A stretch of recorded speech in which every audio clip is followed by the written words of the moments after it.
Welcome to episode 5 of Channel Moments, but this is also part 2 of our trip to Cooper's Rock State Forest from a couple of weeks ago.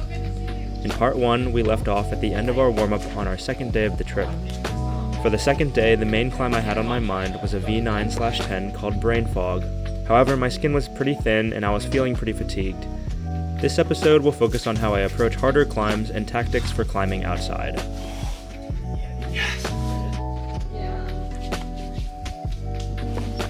This was my flash attempt on Brain Fog.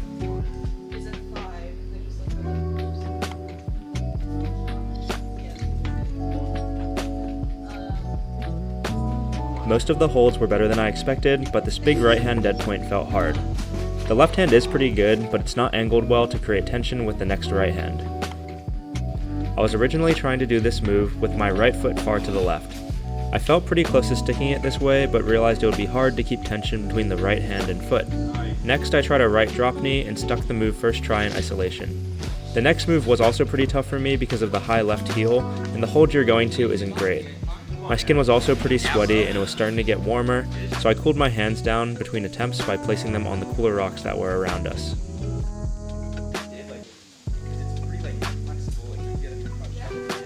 After a few tries, I managed to stick the right hand dead point from the bottom. Unfortunately, I didn't place my heel well and it popped out. I rested for a few minutes and gave another red point burn.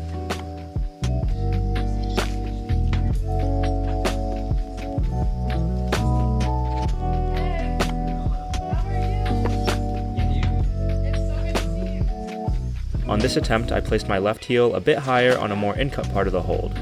I stuck the next move and took my time setting myself up for the move to the lip.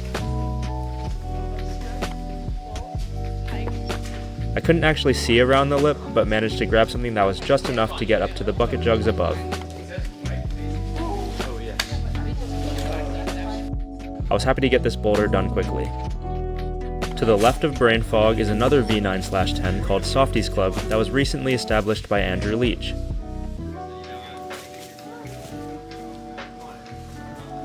On my flash go, I tried beta I had seen from videos.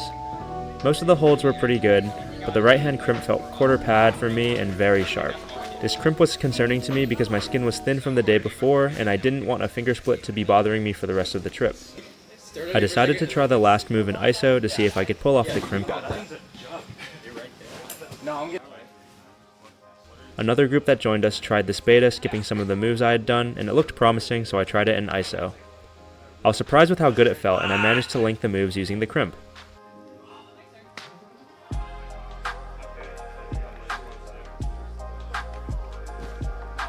I made sure to rest a lot between attempts to let my skin cool down, and I decided to give a couple red point burns. On most of my attempts, I could feel my fingers sliding off the holds and couldn't commit for that last move.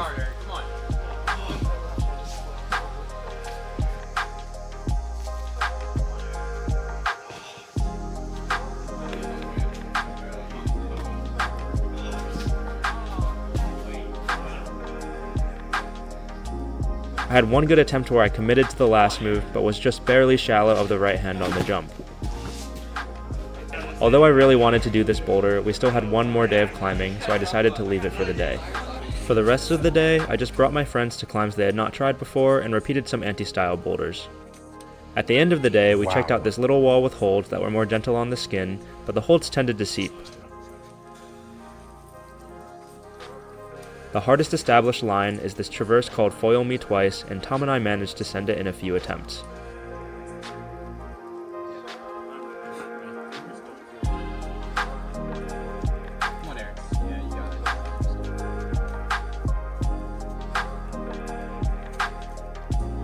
Come on, Aaron.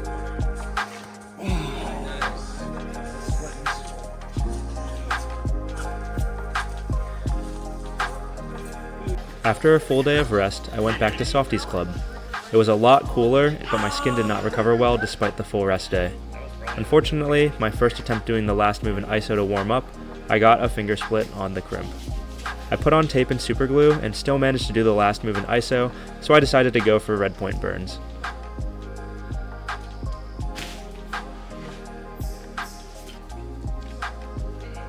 On my first few attempts of the day, I made some small beta errors before the crux that caused early falls, so I rested for a while to reset and cool my skin down before my next burn.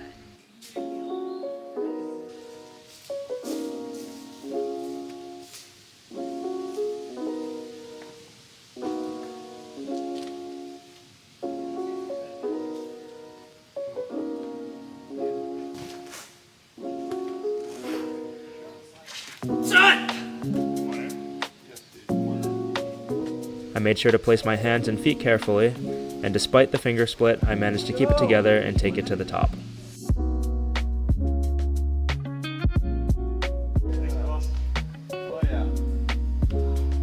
The next climb I had on my list was this unrepeated V7 highball called Ode to the Next Generation, which was also established by Andrew Leach. After a little dyno near the start, you get into the crux sequence.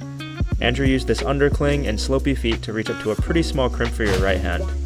This felt pretty uncomfortable to me, so I tried more dynamic beta, which also helped me take some falls to gain confidence. Andrew himself also joined me at the boulder to spot and help with beta, which was definitely a confidence builder. When projecting harder climbs outside, it's crucial to have spotters you are confident in. I decided to try the undercling beta one more time and managed to stick the crimp. With full confidence in my safety and beta, I rested to give a red point attempt.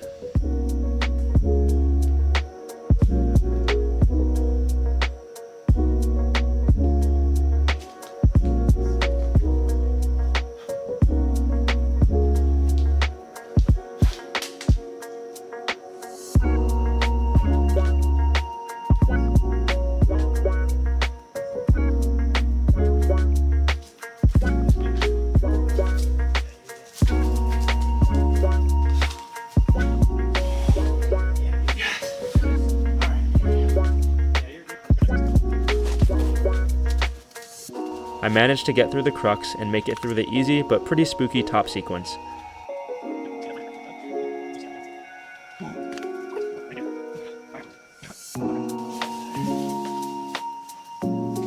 You're on your own right now.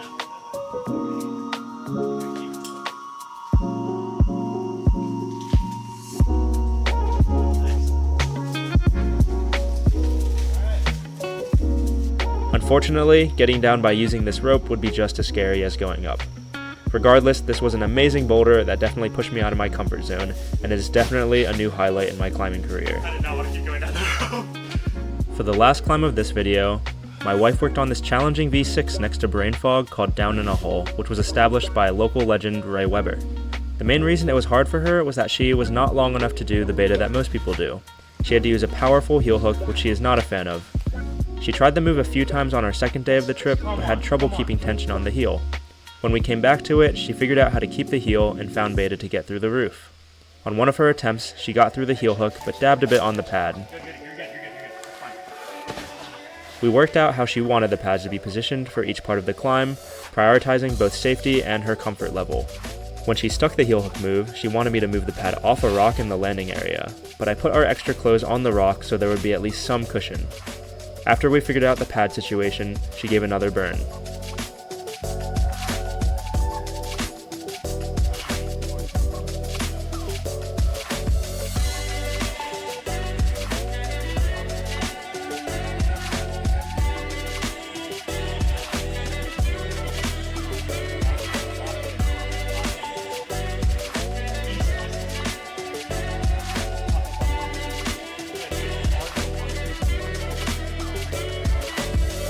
She got through the heel hook and over the lip of the roof.